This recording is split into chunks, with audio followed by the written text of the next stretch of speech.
Good afternoon, and thanks for joining us at the Washington Institute for Near East Policy. My name is David Shanker.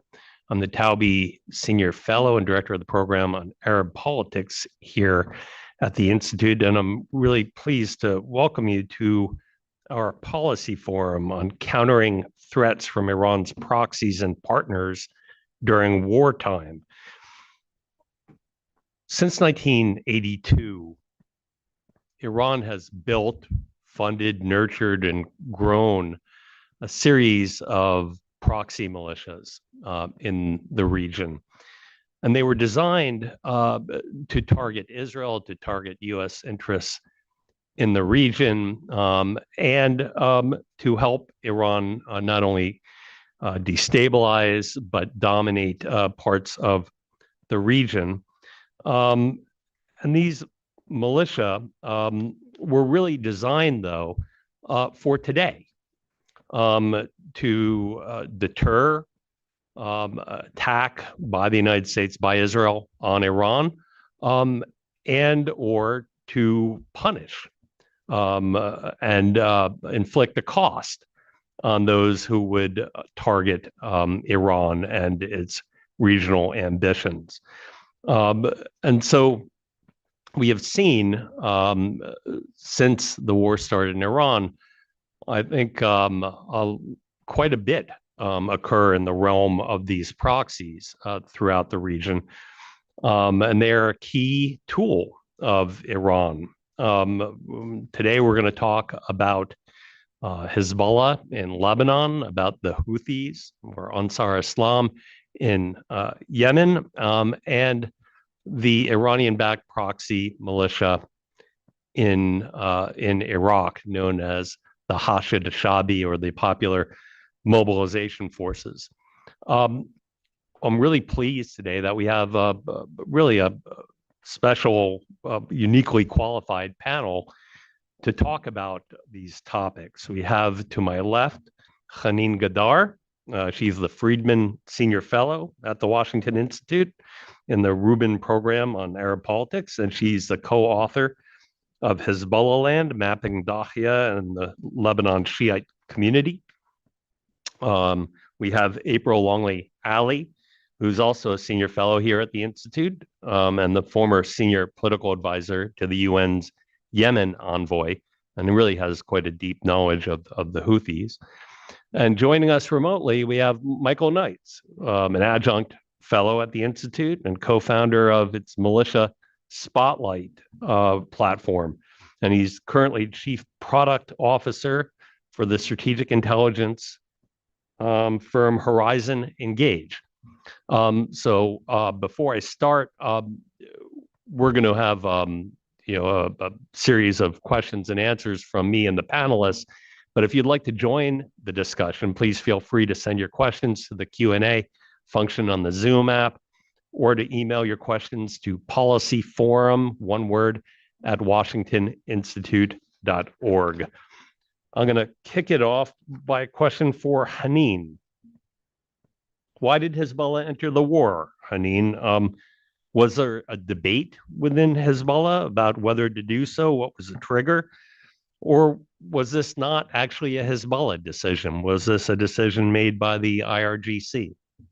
Thank you very much, David, and thanks for the introduction. Happy to be with two great colleagues to talk about all these issues today in the region. Well, Hezbollah, if you think about Hezbollah as a Lebanese group, you'd be very, very surprised that they have actually joined the war from Lebanon, knowing that they haven't really done much in order to change the war on the ground regarding Israel or the war on Iran. But knowing that Hezbollah is not really a proxy, right? Hezbollah is not an ally and it's not a proxy. Hezbollah is something else. Hezbollah is part of the Quds Force, the IRGC Quds Force. And they have said it before. The former leader said it. The current people are saying it. It's very clear to everyone that if you think about it as a Quds Force, IRGC Quds Force member, it makes a lot of sense why they entered the war. They were made for this moment. They were created for this moment more than 45 years ago. And this is the moment to which they have to respond. They need to defend the Iranian regime when it's in trouble. And definitely, I agree, it is a decision made by the IRGC. Today, the thin line between the IRGC and Hezbollah is completely broken. There's no thin line today. The people on the ground managing the battle are the IRGC, the people making the decisions, whether there is any debate among Hezbollah leadership. It doesn't really matter because the decision comes from above. And this is very, very clear that they have made this decision for everyone. And it makes a lot of sense that the goal, obviously, is to distract Israel by creating another front and help the Iranian regime by creating this other front. And it makes a lot of sense for if you think about it as an IRGC decision. So let me just ask you a quick follow-up on that. Before the war started, Hezbollah drew a red line at the killing of Ali Khamenei. Yeah. Would they have not have entered the war if Khamenei wasn't killed? I think they would have entered the war anyway, because they understood that the moment that Ali Khamenei is killed, this is also a call for war on the Iranian regime in general. So it's not about him, it's about him and the whole regime and the IRGC. They know that this is the moment when the regime is really in trouble. So the red line wasn't just about him, it was about the Iranian regime in general. So sooner or later, they would have entered the war. And it was very clear that it was about the regime. And they're doing, if you look at also the pattern of the war, the way they are reacting and the goal, for them, they don't, like Iran, exactly like the Iranian regime, they don't want to win the war, they just want to survive it. And they're doing the same thing. Also, they're opening fronts from Lebanon to all neighboring countries, exactly like the Iranians. We'll get to that later. Okay. Thank you. I mean, sure. April. So thus far, the Houthis have been the dog that didn't bark in this war. Why have they not acted? Did the IRGC ask them to act? And what are the Houthis' calculations? Yeah, that's a good question. I think I'll start by making a distinction here between the Houthis and Hezbollah. I don't view the Houthis as an Iranian proxy. They're very much a partner. So they were not created by the Iranians. They came out of a certain circumstance. But grown and nurtured and material support. Yeah, I'll get to that. So they of course value their relationship with Iran and they've benefited from it. And they see the region very similarly to Iran, right, in a political perspective. But I'm saying there are very distinct differences between the two. So I think that they will listen to the Iranians and take advice from the Iranians, but the decision to enter or not is going to be made in Yemen. So I'll go on the second part of your question. Yeah. Look, I think that Abdel Malik, their leader, has said he has the finger on the trigger, but he hasn't pulled the trigger yet. One of the reasons for probably not pulling the trigger yet is that this is not a straightforward decision for the Houthis. I think it's a pretty complex decision. A lot of people expected it because you saw their engagement in the Red Sea during the war in Gaza, which they framed as support of the Palestinians against the US and Israel. I mean, in many ways, this is more complicated for them. It's a harder sell to their population. It was, it's easy to mobilize on the Palestinian question. It also has a lot more risk, and I can go into that a little bit more, particularly when it comes to Saudi Arabia, and they value that relationship. But I would think that there's a debate that is either has happened or is happening in the movement about whether to enter, if so, when and how. And quite frankly, this decision will be made by Abdel Malik al-Houthi, their leader. And we have very little visibility on his mindset right now and how these factors that I'm going to talk about, which one he's weighing more.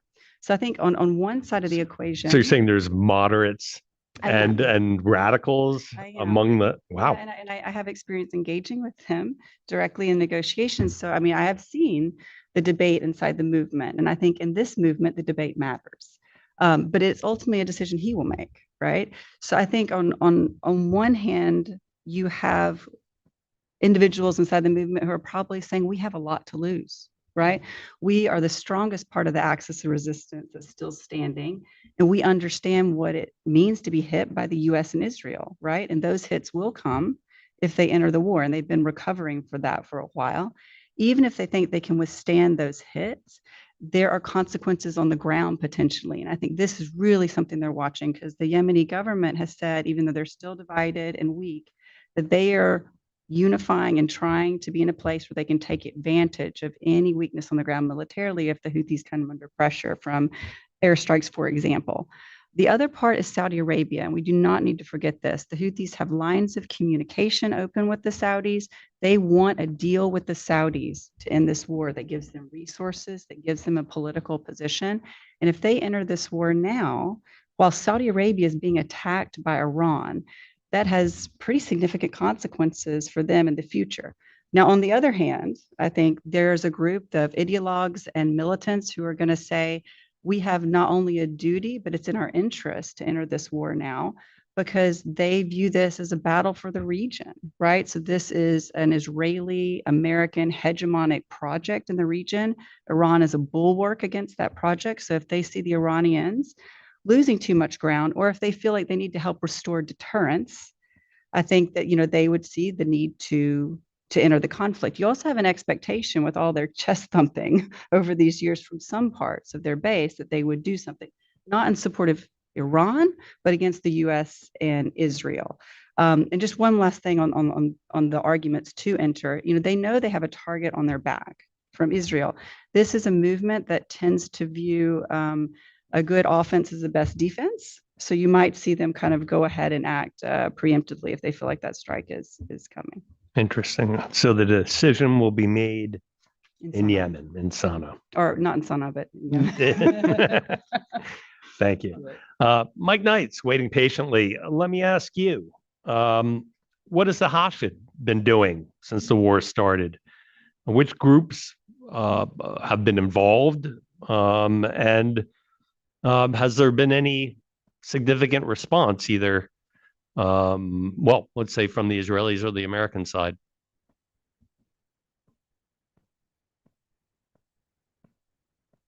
Hi there. Nice to be here with you guys, as ever, to see old friends. So, I mean, the Hashid generally, Iraq's Popular Mobilization Forces. You hearing me okay, David? Yep. Yep. Yeah. Yep.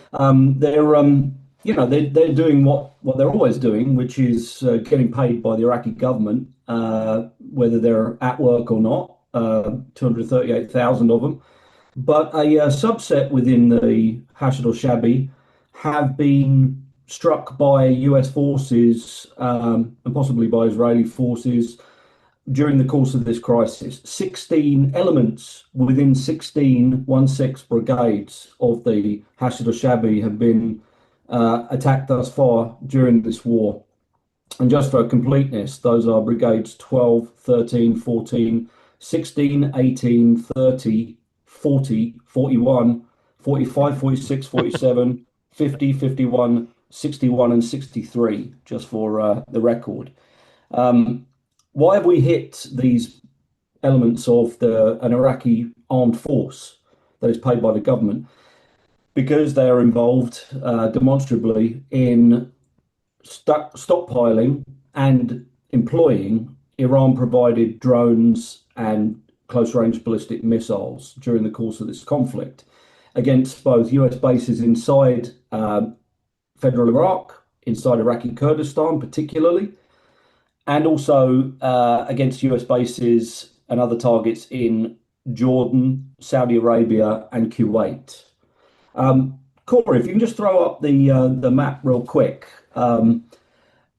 This just gives you a sort of a visual sense of areas that the US have been striking inside Iraq and just outside Iraq on the border, where major highway systems interact with Iraq and where new Iranian resupply can come in through. Just things to highlight. In Nuqaib, in the center of the map, that's where we saw some probable US helicopter traffic landing forces inside the Iraqi desert. And, and we've heard from numerous folks in Western Iraq that we've seen essentially mysterious landings on a repeated basis by helicopters, bringing in some kind of special operations forces. Thereafter, there are attacks on these kind of terrorist elements within Iraq. and then they get helicoptered out again. Down in the south of Iraq, we saw the Saudis request US support in suppressing the launch areas that Prime Minister Soudani's Iraqi government gave to Hashid elements, the Popular Mobilization Forces Mohandes General Company down in Muthana province, right on the Saudi border. It's a historic launch location. You had written about this maybe 4 years ago at the Washington Institute. Oh yeah, I mean we effectively got them sanctioned by the US last year, and this Mohandes General Company area, which is half the size of Lebanon, has been given free to the Popular Mobilization Forces. This is basically one of the areas that the US have been striking because it was a place from which the Gulf was attacked prior to this war, and then it was given over to the militias, and now it's become a place where the Gulf is attacked again from. So the US is focusing on that, and then finally the US is protecting the Kurdistan region of Iraq to some extent, including our forces in it, and the more general infrastructure that's been targeted from mainly the areas around Mosul and Kirkuk. And we've seen some heavy blows going against the militias in those areas. So, that's what's happening on the ground. The militias are being somewhat disrupted and definitely harried and harassed by US strikes, but the absence of really serious leadership targeting of the terrorist groups working within the Popular Mobilization Forces has meant that the militias can keep fighting and keep launching. History has told us you only stop these guys from launching when you actually hit their top leadership. You can take the slide down now. Thank you. Thank you, Mike. So quite active, sort of in the range of Hezbollah-like operations, really against Israel. Although they've not targeted Israel yet in this particular conflict, right? After 2023, the October 7th, they hit Israel something like 150 times with drones. They haven't targeted Israel yet. No, I mean, this shows you how the leaders of the PMF, who are also terrorists, those who are overlapped with the terrorist groups, look after themselves first and foremost. They haven't said boo to Israel since the Israelis sent a letter to the UN saying they would target the leadership of these organizations in November of 2024, if I'm remembering right. So, no, they've stayed away from Israel because, Israel will hit them back. For some reason, they don't think the US, has the cojones to hit them, to hit the leadership inside Iraq. Great, thank you. Haneen, so yesterday, Hezbollah launched 100 rockets into Israel. Are you surprised by their residual capabilities? We heard after the end of 2024 that Israel had vastly degraded Hezbollah, 70% of the missiles, rockets. And I thought, by the way, that the Lebanese armed forces was supposed to be disarming Hezbollah over the past 16 months. What's going on with that? So yeah, that's honestly, I wasn't completely surprised. We do know that they have missiles. We have a lot more missiles than this for two reasons. That one, that Israel obviously did not destroy everything. They still had some missiles that they're using today. But on the contrary, I think the most troubling part of this is that they had a year and a half of rebuilding without disruption. Israel continued for this year and a half killing Hezbollah's commanders, operatives on the ground. There was like 500 figure out there of Hezbollah people killed since the ceasefire agreement in November 2024. But they did not respond because they know that they have to be prepared for this particular moment. So what they did back then, so on the Hezbollah side, they rebuilt for this moment. They were able to rebuild because they continued being able to smuggle in material for missiles and drones. Instead, because they lost from Syria, they lost Syria, true, but Syria is a Lebanon border is not demarked. It's big. Smuggling still happens. Some of their shipments were intercepted. Some of them were not intercepted. So from Syria, yes. However, they didn't only use Syria. There was a lot of material coming through Lebanon as well. So there is a lot of supervision over the Lebanon's airport, right? But The ports are not supervised. The Tripoli port per se is not supervised. The customs, they control the customs. They have access to the certain ministries that also allow certain smuggling, or let's say turn the blind eye to certain smuggling. So the difference is that through this year and a half, they were building inside Lebanon. The missiles did not come ready from Iran. The missiles were built inside Lebanon, short-term, medium range, short range and medium range missiles, but tons of drones. They rebuilt tons of drones, and they did not do anything before because they were waiting for this moment. They were worried about this moment. Israel, on the other hand, they did not do much to stop Hezbollah's smuggling of this material. Maybe they didn't know much about it. They were hoping, maybe they were giving the Lebanese army, the Lebanese government a chance to implement the ceasefire agreement and actually stop, because the ceasefire agreement did not just say disarm Hezbollah. It also says disarm Hezbollah and stop Hezbollah from rebuilding. Secure the borders. Yes, exactly. Secure the borders. This did not happen, obviously. So in a year and a half, we heard from Lebanon that the south of Litani has been completely disarmed, and that there is a plan to disarm north of Litani and go on. And this was going to take years, and there was a lot of frustration in Washington about it.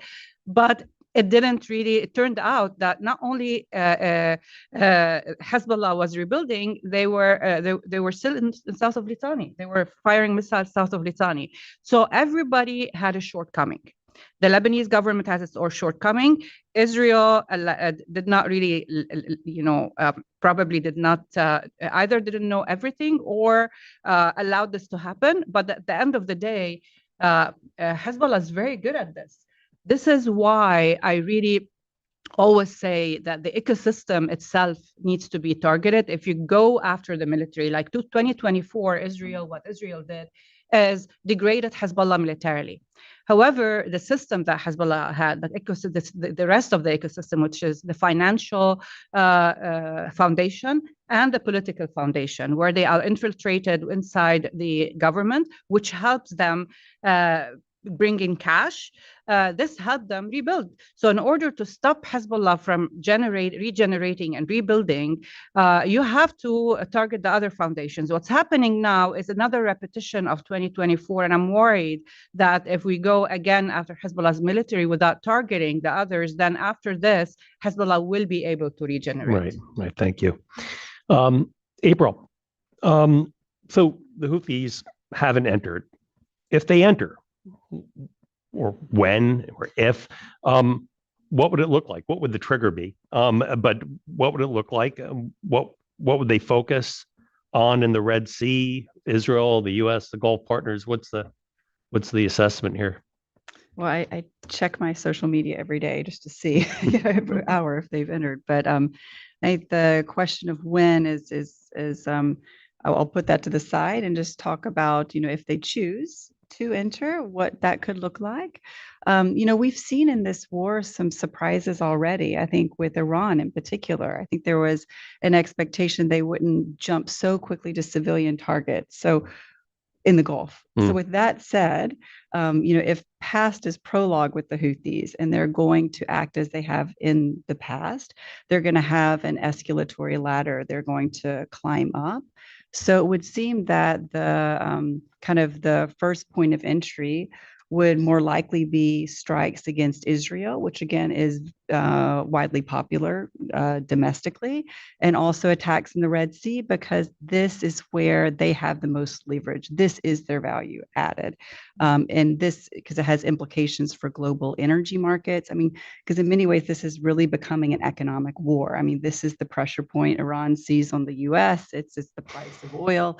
It's attacks on, other commercial sectors. So this is very valuable. You have pressure on the Straits of Hormuz, and the the Houthis can antagonize the Bab el-Mandeb. And so this would make sense as an entry point. You might see them, for example, not moving to directly attack Saudi, if they value that relationship, or possibly wanting to continue to have some kind of wedge between Israel and the US, maybe not going directly after US targets. But again, I'm looking at how they've acted in the past, they were happy to have the ceasefire with the US to take some pressure off, and only have Israel focusing on them. But this war has shown that, again, Iran has acted in ways that have been a bit surprising. But if they're going to step up an escalatory ladder, that might be, how they would think about it. In terms of timing, if they've made the decision to enter, maybe they're waiting on, a moment where it has kind of maximum pressure, maximum leverage. And what we've seen now, given the pressure on global energy markets, is that the Saudis have increasingly been using Yanbu on the Red Sea. This was the next question. Yeah. So now their entry would have even more value and pressure. Yeah, because Saudi has been able to, 7.5, 8 million barrels a day through the Red Sea Yes. in the pipeline. Yeah, terrifying. Thought that this would happen. Back to Mike. So Mike, have you seen a response from the Iraqi government? As you pointed out before, the Hashid is on the payroll of the government of Iraq. Have they responded? I saw that the Kurdish prime minister in the KRG, Masroor Barzani, referred to the Hashid as outlaw terrorists, quote unquote. Have they done anything? Have they taken any steps? Well, you know me, David, as ever, I never tend to refer to the Hashid or the PMF collectively, because the elements within it that are terrorist movements are the ones that we want to focus our efforts on. So, what has the Iraqi government done? Well, first of all, it's continued to pay all the terrorists within the PMF, even over the last couple of weeks while they've been attacking us and all of Iraq's neighbors. They haven't called out any of those people. They haven't identified any of those people or arrested them or handed them over. That's the first thing the Iraqi government's done. The second thing they've done is to try and pull the wool over the US's eyes at this moment where we probably don't have a lot of attention spare, by creating these sort of performative security events where they will drive some counter-terrorism up to a part of Baghdad where Kataib Hezbollah, a US designated terrorist movement, effectively owns the area, and then they drive away. Oh, great. That was effective, right? The Iraqi army units that are supposedly being deployed into the launch areas where these drones are fired into, let's say, Kurdistan region from, or into Saudi from. The fact is, these areas have always been their areas of operation historically. It's just that now they're actually going out to the places and patrolling around like they were always meant to, but didn't, because most of these Iraqi army units have been thoroughly overawed and terrorized essentially by the terrorist elements within the PMF for many years. So there's a lot of theatrical Iraqi military action being taken. But let me just say this, anyone who knows Iraq really well, anyone who's worked with the security forces there, knows that Iraq is a surprisingly well secured place. It is a place where people know each other, where people know what is happening within key wadis, within key garage areas of cities, key industrial estates. It's a place where there's CCTV. It's a place where the government has signals intelligence, where it monitors cell phone communications. It's a place where they have massive databases of people's cars, where they routinely follow any key potential threat actor, including Shia militia elements. And they know where these people keep their weapons systems. The fact is, the Iraqi government simply will not take any action against these elements, and as a result, we are required to go and blow up, some garage, some storehouse, some underground facility on a base. What they're not doing is arresting anyone. What they're not doing is calling out the leadership of these elements who live right next to them, next to the green zone. And what they're not doing is acting on any of the intelligence they're being given. They're not closing the borders, which is why we're having to blow the borders on the other side. A final thing to say on this is that, when you fight a counterterrorism fight against ISIS or Al Qaeda over all these years, you could say we're trying hard because we are trying to intercept and stop those cells from launching. We're trying to get at their weapons caches and arrest them, let's say. And that's because Al Qaeda or the Islamic State were never going to say, "Oh, you're right, Iraqi government. We probably shouldn't be shouldn't be having this insurgency anymore. With these guys who are attacking us now, the Shia terrorist elements inside the PMF, the way to stop them is for their leaders to say, oh yeah, we should stop doing that now. And the only way you do that is if the Iraqi government give them no other choice because they threaten to arrest them or cut down on their business interests, or say, you know what, we're going to step out of the way and let the Americans take you out.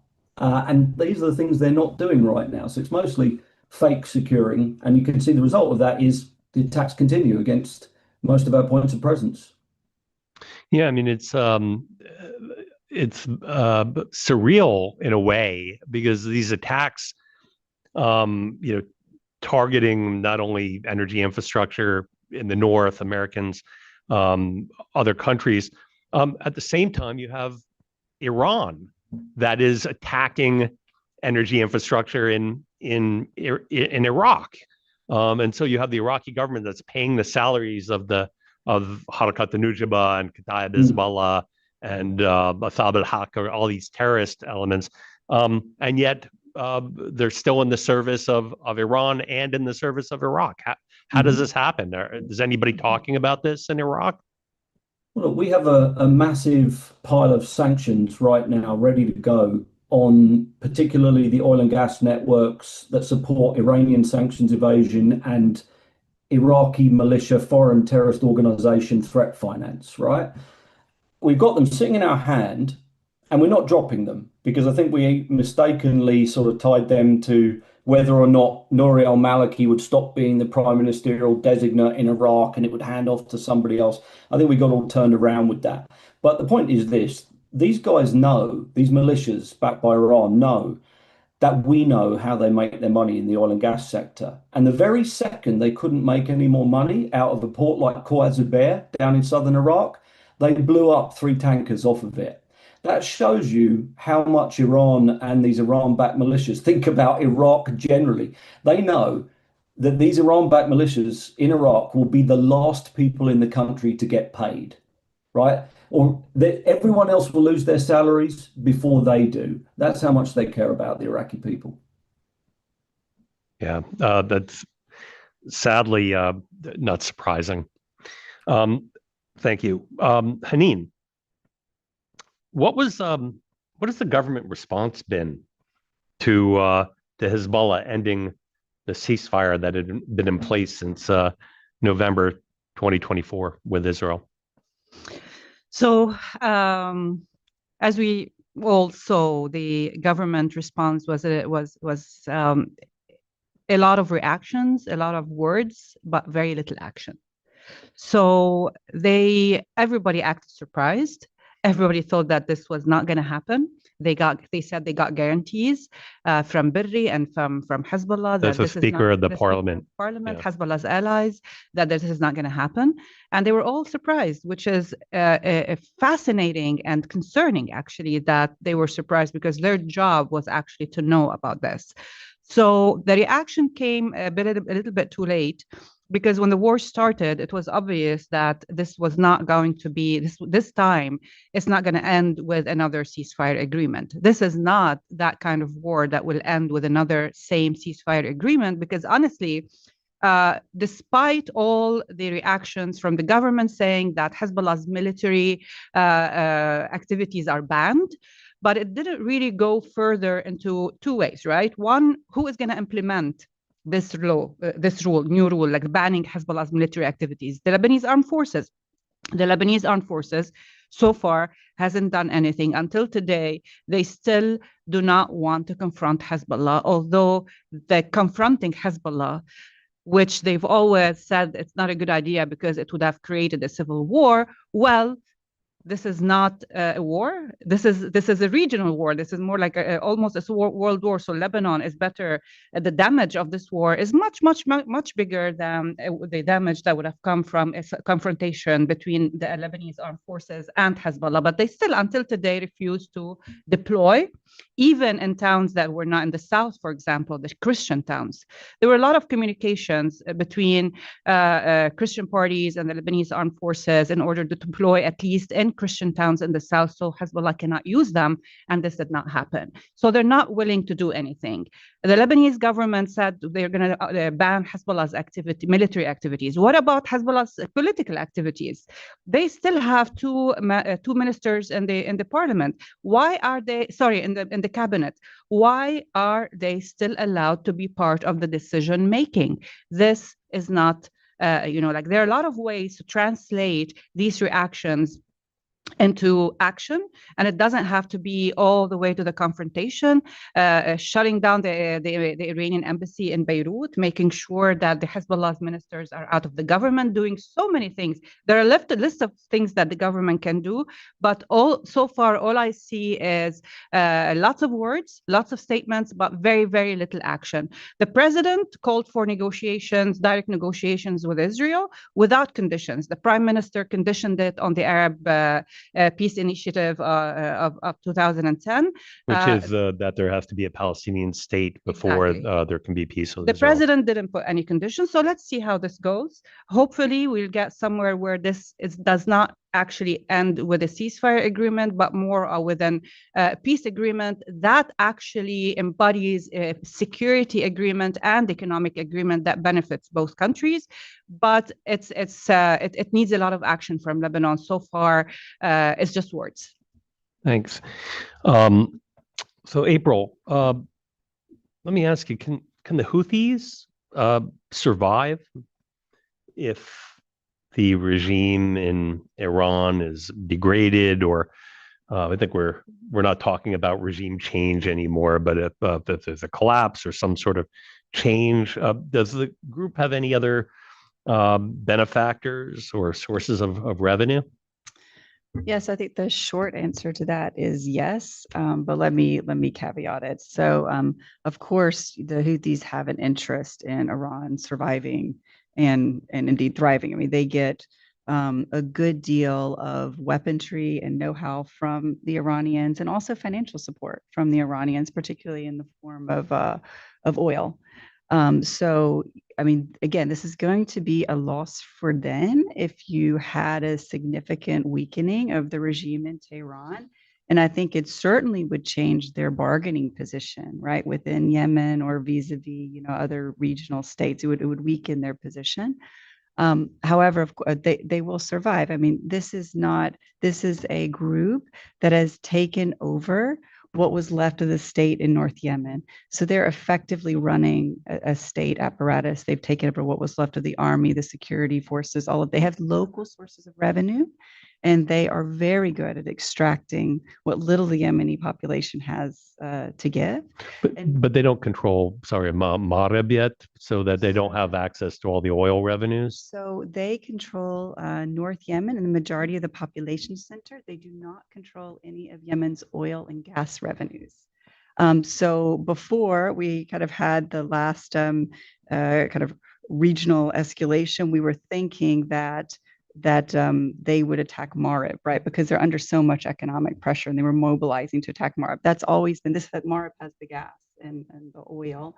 So this has always been a place where they have ambitions, and they've not been able to capture that yet. So they have limits, but they also have revenues where they are. And I think another really important point is they have been preparing to survive.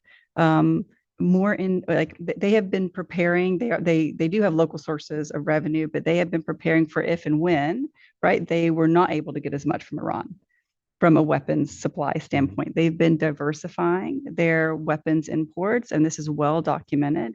Dual use materials coming from China, relationships with the Horn of Africa in particular have been exploding. They're selling weapons into Somalia for another, support source of, because they have relationship with Al Qaeda and Shabab. Yeah. So they have been really actively expanding their networks and quite creatively to make themselves more resilient. Yeah, very interesting indeed. Thank you, April. Back to Mike Knights.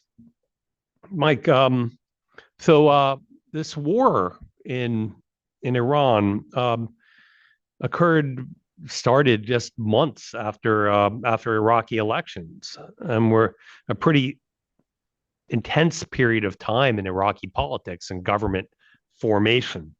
What's the impact of the war on Iraqi politics? I know you mentioned earlier about Maliki, who's from the very sympathetic to Iran, was designated or could have been designated as prime minister. There was a tweet by President Trump saying, "Don't do it. You'll never make Iraq great again if Maliki is elected prime minister." Can you talk a little bit about the dynamics on the ground and the politics and the impact of the war? Yeah, I think the main impact of the war has been to slightly take the US's eye off a ball that they actually had it quite intently on for a while there. For years I've been recommending to the US governments that the identity of the Iraqi prime minister, and more importantly, how they come to the throne, is what really matters in terms of safeguarding US interests in the country. If you let an Iraqi prime minister come to the throne because a bunch of Iran-backed militias selected that individual, then you really deserve everything you get at the end of that. Now, what we did in this particular instance so far is that we got a big stack of sanctions together. That was good. We said to the Iraqis, pick your next prime minister very carefully, because we're very concerned about Iran's influence in this country over your oil revenues, Iranian oil smuggling in the country, Iranian militia activity in the country. That was good. We said, don't pick Maliki, because he is, historically, he's been a bit of a disaster. That was good. But then we seem to have said in the last week, but you know what, pick anyone else you want. I'm sure they'll all be fine, which is a delusion. I just can't really believe we dropped the ball so hard right now. We are in pretty significant danger, I think, of getting suckered into a second Sudani term. And now, you know me, I'm not a fan of Sudani's government. I knew him right the way back from when he was in Maysan as a younger politician through his ministry times. Believe it or not, it's not personal. It's because we need to demonstrate that there is a cost to empowering Iraq's Iran-backed militias, allowing Iraq's oil industry to be used by Iran and by designated foreign terrorist organizations. And there needs to be some accountability for that. And that has to be in the form of a change of prime minister. And, what I think we're doing at the moment is we're just sort of accepting Sudani because we are a bit tired of how complicated this is. And we've got plenty of other fish to fry. But think about this. Last night, we just blew up a massive compound full of Iran-backed militiamen from the 19th Brigade, 19 of the PMF, Al-Fia. Those guys, they're inside Sudani's coalition, electoral coalition. How could we be blowing these guys up on the one hand and then telling their political boss, you know what, if you want to be prime minister, go be prime minister? I think it's an extraordinary lack of joining the dots right now by US government. And I worry that the situation in the region is too complex and busy and that we've taken our eye off what's happening. We need a new sheet in Iraq, a clean sheet, not kind of same dirty sheets. So that's my view of where we're headed internally. Interesting. Iraqi politics is a complicated topic indeed. Let me remind our viewers once again, if you'd like to join in the discussion, feel free to send your questions to the Q&A function in Zoom or email them to policyforum@washingtoninstitute.org. Haneen, you mentioned a few minutes ago, about the military being asked to deploy, the Lebanese military being asked to deploy by Christian villages to come and protect these villages who want no part of Hezbollah. There's many that really have stood up against Hezbollah, wouldn't let them fire. Even after 2023, October 7th, kept them out. But I want you to talk in general about what the military is doing now, if anything. And maybe you can talk a little about this remarkable memo or note that was published in the Hezbollah-friendly Al Akhbar newspaper today, saying that if the Shiites, if the Lebanese armed forces targeted Hezbollah, then the Shiite officers would leave the military. Can you talk a little bit about where the military is at now, on what it's doing and what it may do? Yeah, absolutely. There's a lot of pressure actually on the LAF to do something, to deploy, to at least, what they're doing so far. They're arresting people at checkpoints, Hezbollah members, whether they have, some individual guns or bigger guns. They're just deploying on certain checkpoints. They're not really deploying. And they've arrested a few people, sent them to the military court for, breaking the law of having unlicensed weapons. And in Lebanon, apparently, if you break the law, that law, you're only fined $20, what amounts to $20. So they arrest people, send them to the military court. The military court either, let go some of them, and then the rest are fined $20 and also let go. So this basically never really changed anything. It's just the little effort in order to show that they are doing something, but it's not really. It's funny, there's always this scene where the military at a checkpoint searching cars for individual guns and small operatives, junior operatives, while Hezbollah's missiles behind them are being launched at Israel. So really, it's pathetic. What needs to be done is definitely much more. Sorry, the second part of your question. It's generally what the military is doing, and yeah, well, it was about the memo or the memo and the so split in the military. Hezbollah has a network of media, including Al Akhbar newspaper, which is not just friendly to Hezbollah. It is Hezbollah's, definitely Hezbollah's paper. And it published today this memo, apparently by some the patriotic army people in the LAF, saying that they will split, which means that the Shia will split if the army confronts. And this is because there's a lot of pressure on the army, that Hezbollah is afraid that army will do something, right? So the prime minister just now made a statement saying that this is fake, this is not true. And of course it's not. If at the end of the day, if this was going to happen, it would have come, we would have seen signs of it. The Shia in the army, I'm talking about the soldiers, right? They are in the army because they do not want to be with Hezbollah. It's much more beneficial for them to be Hezbollah members than being in the army salary-wise, right? They are in the army because they want to be in the army. There are some commanders and some high-rank people in the army that do coordinate with Hezbollah, and we all know that. If they want to leave, ahla wa sahla, let them leave. You're welcome. Yeah. You're welcome to leave. That's perfectly fine. But of course, this is only threats. It's not going to happen. And everybody understands this. And talking about the Shia, if you want me to say a couple of things, it's not just the army. There's a serious reckoning within the Shia community today, whether the people in the army and the government, the community itself. The first reckoning really was last time in 2024, when they realized that Iran is not a friend. When the war was happening on Lebanon, their leader Hassan Nasrallah was killed and Iran did nothing. That was the first reckoning. No more displacement, no reconstruction. Also, Hezbollah is broke and it's not about rebuilding anymore. The second reckoning is now, is that Hezbollah decided to protect Iran instead of its own constituency. So this is a second reckoning. I don't think any Shia will mind today if the army actually goes after Hezbollah. That's why they postponed. The parliament met only once in the middle of all this war. Their priority, it was to meet and postpone the elections for another 2 years, basically extending themselves for 2 years, because they know if they do the elections on time or after the war, Hezbollah will lose and its community will punish it.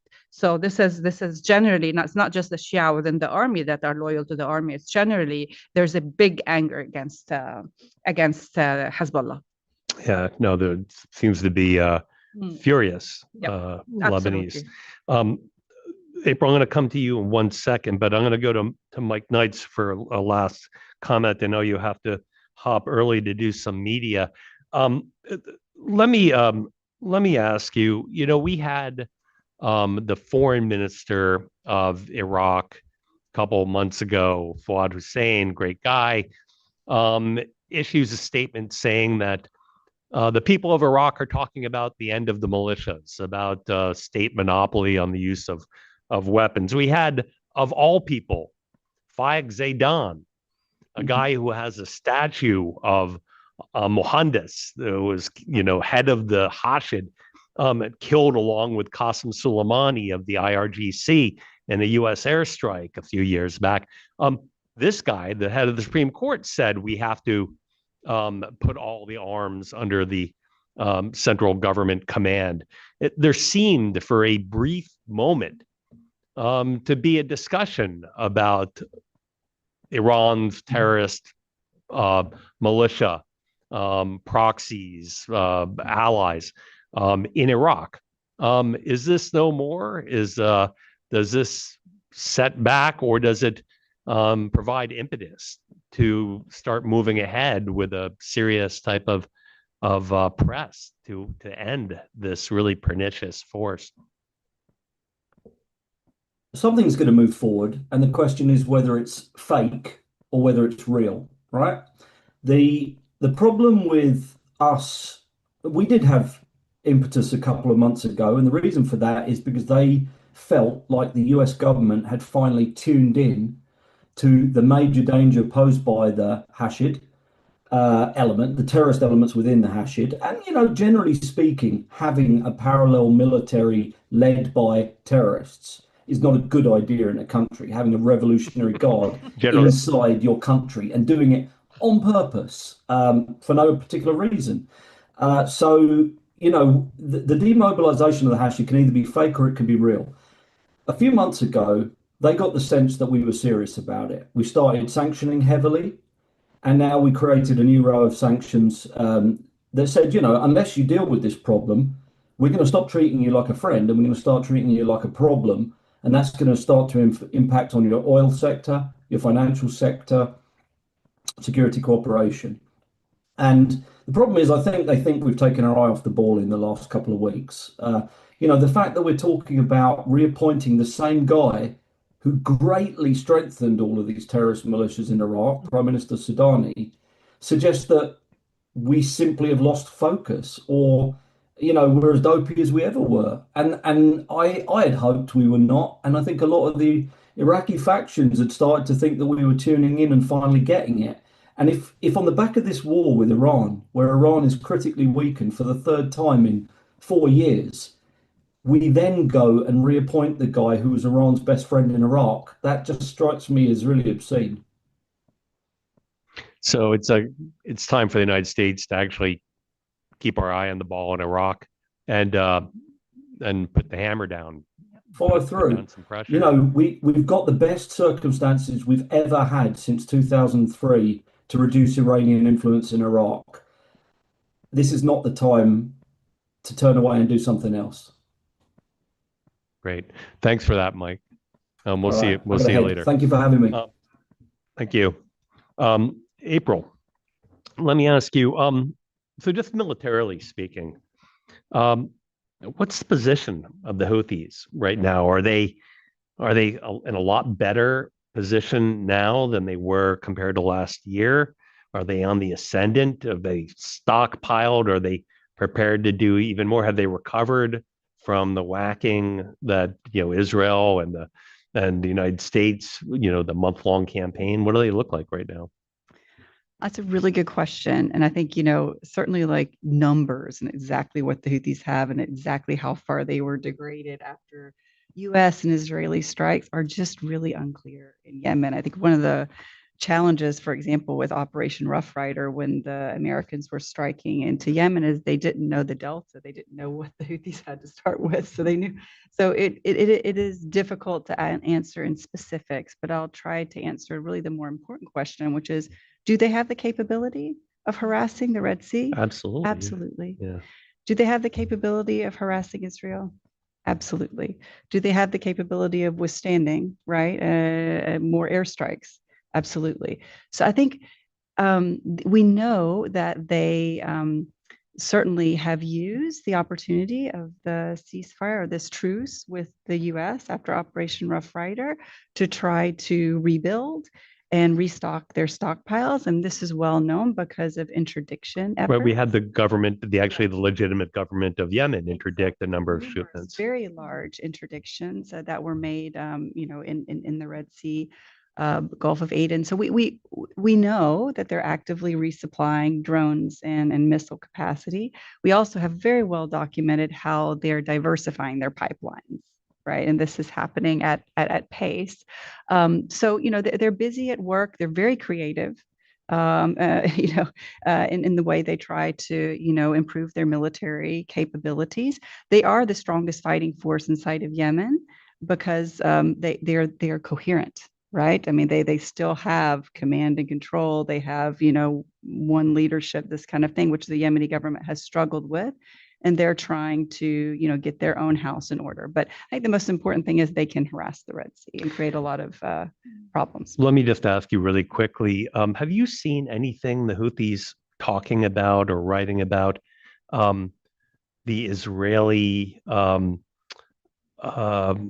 normalization or peace agreement with Somaliland and the threat of Berbera airfield with Israelis being right next door? Is that a thing? Absolutely. I mean, this is very much on their radar. So once there was an announcement of the Israeli recognition, immediately their social media response. I mean, they track this very closely. They are very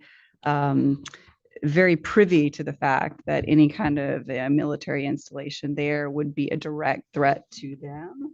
And so, yes, they track this extremely closely. Thank you. All right, Haneen, I'm going to give you the last word here. So you've got about 2 minutes to answer this. The Israelis have responded militarily to Hezbollah's breaking of the ceasefire, restarting the war that was ended in November 2024. How do you assess what they're doing? Is it productive? Is it more troops in the south? Is that something that Hezbollah welcomes, having the opportunity to have more Israeli boots on the ground? And what of the strikes in Dahya, productive or not productive? Is this pressure on the LAF to do more? Yeah. All in 2 minutes. All in 2 minutes. Okay. So to a certain extent, yes, they are definitely productive in the sense that if the goal is really to degrade Hezbollah militarily even further and make sure that they do not possess any more, serious threats to Israel, yes, they are productive. However, they're not productive in the sense that they're not really cutting Hezbollah's capability of regenerating and rebuilding. That can only be done internally. And that's what Israel needs to understand, because this is going to be a vicious circle if two things did not happen. For this to happen, one, the Lebanese need to understand that they need to rebuild a trust relationship with the international community, especially with the US and Israel, in the sense that there's zero trust in the LAF today. That's why the Israelis are doing the job that the LAF was supposed to do. Two things need to happen. If the regime in Iran survives, Hezbollah will survive. And two, even if the regime in Iran survives and Hezbollah survives, there is also a way, another thing that can be done is really but this is the Israelis cannot do. The Israelis can do the military stuff. There should be more pressure on Lebanon by the international community, US in particular, in order to weaken or eliminate Hezbollah's sources of funding and political infiltration in the government. That's how you really cut Hezbollah's abilities to regenerate. If the regime in Iran does not change, but if the regime in Iran changes, then things will be much easier to handle Lebanon, because we know the majority of their funding comes from Iran's oil sales. All right, last word. Do they Does Hezbollah want to take on the Radwan forces, take on Israeli ground troops in the south? They definitely want to do this, and they were actually, according to many military observers in Lebanon, they prefer to do this because they are stronger on the ground than missile-wise, and that's why I think also the Israelis might do incursions to a certain extent, but not invasion. Great, thank you. Listen, I want to thank the whole panel. This is really a master class in Iran's proxies and pals in the region, and an assessment of how we got here and what might look like going forward. I want to thank Hanin Khadar, Thank you, David. April Longley-Alley, and Mike Knights, and thank you all out there on the internet for joining us. And you'll see us again soon at the next policy forum. So thank you very much. Thank you, David. Thank you. Thanks.